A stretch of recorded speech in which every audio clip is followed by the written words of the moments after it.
And good evening. It's 5 o'clock on this Tuesday night. Thanks for joining us. I'm Anne Marie Tiernan. And I'm Felicia Lawrence, and we begin with charges officially filed against a man accused of shooting a Metro police officer in the line of duty. The Marion County prosecutor charged Mylik Hill with 2 counts of attempted murder among many other charges. He's accused of shooting the officer Thomas Mangan a little more than a week ago on the south side of Indianapolis in Fountain Square.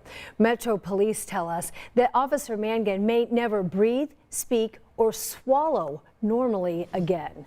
Our Rich Nye has closely been following this case. Yeah, he joins us live in studio now. Rich, what can you tell us?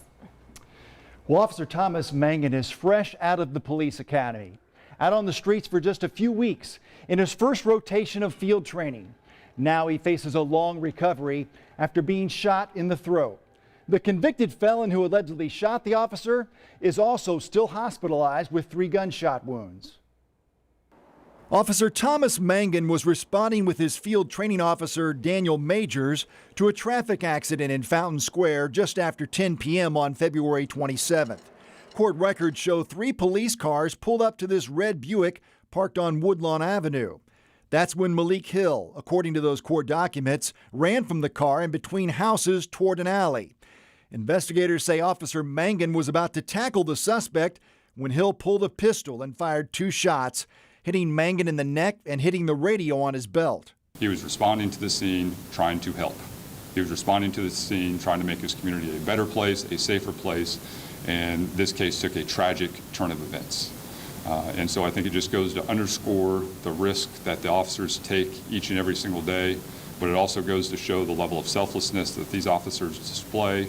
Officer Majors returned fire, hitting Hill in the shoulder and thigh. Hill was captured in a backyard a couple blocks away. The bravery that was shown there by both these officers in incredible circumstances is nothing short of amazing.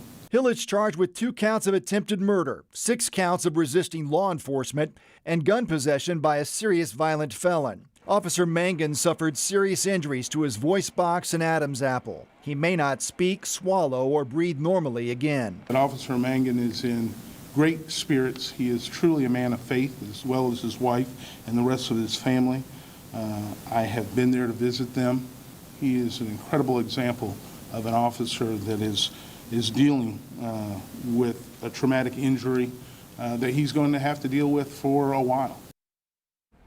Okay, Rich, so Mylik Hill actually just got out of prison a year ago? Right. He was on parole for armed robbery. Then on January 31st, he was arrested for shoplifting and fleeing from police in a vehicle at a Walmart, but somehow he got out of jail on $500 cash bond.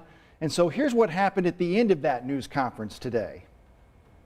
Will you answer our questions, Prosecutor Mears? Why didn't you move to revoke the bond when you filed charges?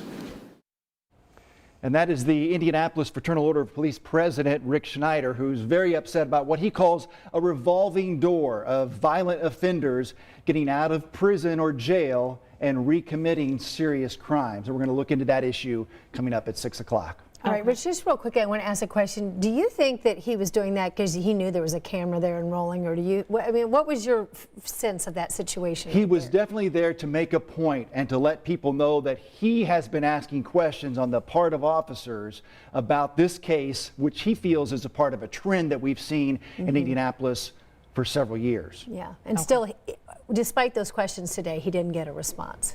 He says he has sent those questions in writing as well and has not heard back from the prosecutor.